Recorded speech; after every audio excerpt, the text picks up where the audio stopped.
صبر کی 3 قسمیں ہیں. پہلی قسم صبر علی الطاعہ، اللہ اور اس کے رسول کی اطاعت پر صبر کرنا. صبر کے معنی پہلے سمجھ لیں.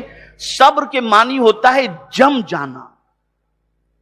اسی لیے پہلوان کو بھی صبور کہا جاتا ہے کہ وہ جو جگہ پکڑ لیتا ہے وہ پہلوان پھر اپنی جگہ چھوڑتا نہیں ہے، اسی لیے اسے صبور کہا جاتا ہے. تو صبر کے معنی ہوتا ہے جم جانے کے. تو اللہ کی اطاعت کے سلسلے میں صبر کرنا، یعنی آپ صرف اتنا سوچے 5 وقت کی نماز ہی کو لے لیجئے. آپ کھا رہے ہیں، اذان ہوئی، بس آپ نے کھانا چھوڑ دیا، نماز کے لیے چلے گئے. نیند لگی ہے، فجر کی اذان کی آواز آئی، چاہتے ہیں سویا رہوں، لیکن اللہ کی اطاعت پر آپ جمے ہوئے ہیں تو نیند چھوڑ دی، سیدھے مصلی پر چلے گئے. آپ ذرا سوچیں، دن میں 5 مرتبہ سارے کام چھوڑ کر مصروفیت میں لگے رہنے کے بعد سارے کاموں کو چھوڑ کر اللہ کی عبادت کے لیے دن میں 5 مرتبہ جانا، یہ معمولی کام تو نہیں ہے، بہت مشکل والا کام ہے. لیکن جب کوئی بندہ جم جاتا ہے اس کام پر، اور جب کوئی بندہ اس چیز کے سلسلے میں اپنے آپ کو تیار کر لیتا ہے تو پھر اس کے لیے یہ مشکل کام نہیں ہوتا، اس کے لیے اللہ آسان کر دیا کرتا ہے. اسی طریقے سے ماہ رمضان کو لے لیجئے، بھوک لگی رہتی ہے لیکن 1 مہینے تک بندہ اپنے آپ کو صبح صادق سے لے کر غروب آفتاب تک 3 چیزوں سے روک رہا ہے، یہ صبر ہے. اور اسی لیے رمضان کا مہینہ ہے، اس کا نام بھی اللہ کے رسول صلی اللہ علیہ وسلم نے شہر الصبر بھی فرمایا کہ یہ صبر کا مہینہ ہے.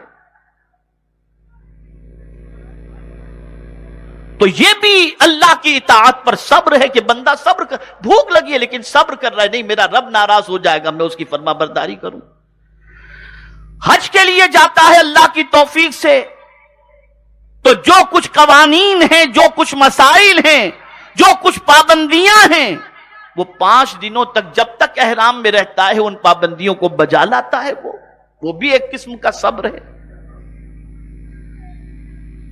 لیکن یہ چند چیزوں پر ہی صبر پر اکتفا نہیں کرنا، بلکہ جو جو اللہ کا حکم ملے اور جو جو اللہ کے رسول کا حکم ملے اس حکم پر عمل کرنے میں تم جم جاؤ، اور یہ سوچو یہ کسی اور کا نہیں، پالنہار حقیقی کا حکم ہے، ہمیں اس کی اطاعت کرنی ہے، فرما برداری کرنی ہے. تو اگر کوئی شخص اللہ عز و جل اور اس کے رسول کی اطاعت کو اپنے اوپر لازم کر لے اور اطاعت کرتا ہے تو یہ صبر علی الطاعہ کے زمرے کے اندر شامل ہوگا. اور ایسے بندے کو بھی قرآن مقدس اور احادیث کی روشنی میں صابر کہا جائے گا، صابر کہا جائے گا. دوسری قسم ہے صبر عن المعصیہ، گناہوں سے صبر، بچنا، گناہوں سے بچنے میں اپنے آپ کو مضبوط رکھنا کہ میں یہ گناہ نہیں کروں گا. رب نے منع فرما دیا، میں یہ گناہ نہیں کروں گا. مثال کے طور پر میں 2-3 چیزیں آپ کے سامنے عرض کروں. قرآن نے کہہ دیا وَاجْتَنِبُوا قَوْلَ الزُّورِ، جھوٹ سے پرہیز کرو. یہ مولا کا حکم ہے، جھوٹ گناہ ہے، میں گناہ سے بچوں گا. آپ نے اس گناہ سے اپنے آپ کو روک لیا، اللہ آپ کو صابروں کے اندر شمار فرما دے گا.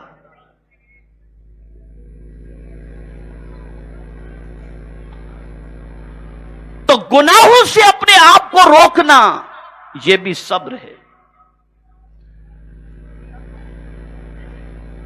برائیوں سے اپنے آپ کو روکنا یہ بھی صبر ہے.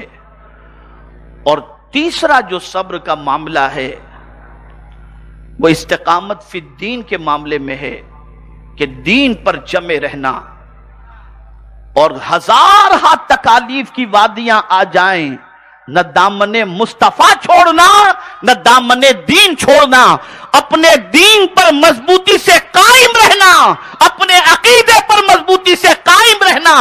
یہ بھی صبر کی ایک قسم ہے، اور ایسا بندہ تنہا نہیں ہوتا، اللہ کی رحمت اس بندے کے ساتھ ہوا کرتی ہے۔ آپ یہ نہ سوچیں کہ چھوٹی موٹی آزمائش ہوتی ہے ان تین چیزوں کے سلسلے میں، اتنا سخت امتحان ہوتا ہے۔ آپ اور ہم تو کچھ بھی نہیں ہیں، آپ کی اور ہماری حیثیت بھی کچھ نہیں ہے۔ رسولوں کی شان دیکھو کہ ان کا امتحان کس طریقے سے ہوا، اتنا سخت امتحان کہ جب وہ خود دین سے نہ ہلے اور اللہ کے احکام اور فرمان کو پہنچانے میں اپنی جگہ پر ڈٹے رہے اور وہ اس پر جم گئے، تو آپ جانتے ہیں جب وہ نہ ہلے تو ان کے نیچے کی زمین ہلا دی گئی کہ اب تو یہ ہلیں گے۔ لیکن قربان جائیے، قرآن کہتا ہے وَزُلْزِلُوا حَتَّى يَقُولَ الرَّسُولُ وَالَّذِينَ آمَنُوا مَعَهُ مَتَىٰ نَصْرُ اللَّهِ۔ اتنا سخت امتحان ہوا رسولوں کا کہ زمین ہلا دی گئی، اور رسول اور ان کے ساتھ جو تھے انہوں نے کہا اللہ کی مدد کب آئے گی؟ بس میرے کریم نے فرما دیا الا ان نصر اللہ قریب، آگاہ ہو جاؤ کہ بے شک اللہ کی مدد قریب ہے۔ تو امتحان بڑا سخت ہوتا ہے، لیکن میرے کریم کی عظمتوں پر قربان جائیے، اس نے امتحان کیسا ہوگا وہ بھی بتا دیا، اور امتحان کا علاج بھی میرے کریم نے بتا دیا کہ جب امتحان ہو تو ایسا کرو۔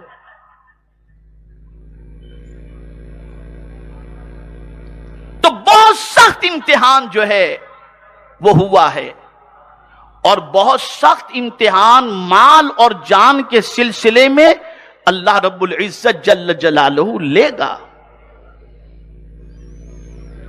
ایسی سچویشن کے اندر صبر کے دامن کو تھامے رکھنے کا حکم اللہ رب العزت جل جلالہ نے عطا فرمایا۔ اب صبر کو تھوڑا سا مزید سمجھیں آپ، کتنا ہی بڑا پہلوان کیوں نہ ہو، اس کا بھی جب امتحان ہوتا ہے تو اس کے لیے بھی قدرت کا حکم صبر کا ہے۔ حضور صلی اللہ تعالی علیہ وسلم کو پروردگار نے کئی پہلوانوں کی طاقت سے زیادہ طاقت اللہ نے عطا فرمائی، اتنے طاقتور رکانہ پہلوان کو حضور نے گرا دیا، اتنے طاقتور رسول کہ زمین سے اشارہ کرے تو چاند کے 2 ٹکڑے ہو جائیں، اتنے طاقتور رسول کہ اشارہ فرمائیں تو ڈوبا ہوا سورج پلٹ آئے، اتنے طاقتور رسول کے اشارہ فرمائیں تو درخت اپنی جگہ سے جھومتا ہوا بارگاہ رسول میں آ جائے۔ اتنے طاقتور رسول ہو کر کے بھی پروردگار نے امتحان کے زمانے میں حضور سے کیا فرمایا؟ وَاصْبِرْ كَمَا صَبَرَ أُولُو الْعَزْمِ مِنَ الرُّسُلِ۔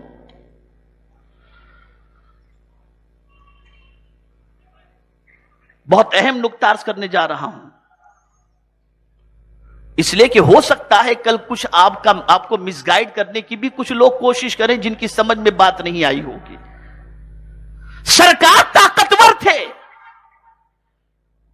پھر بھی مصیبت کے موقع پر حضور سے کہا گیا وَاصْبِرْ كَمَا صَبَرَ أُولُو الْعَزْمِ مِنَ الرُّسُلِ۔ یہاں سے پتا چلا صبر بزدلی کا نام نہیں، صبر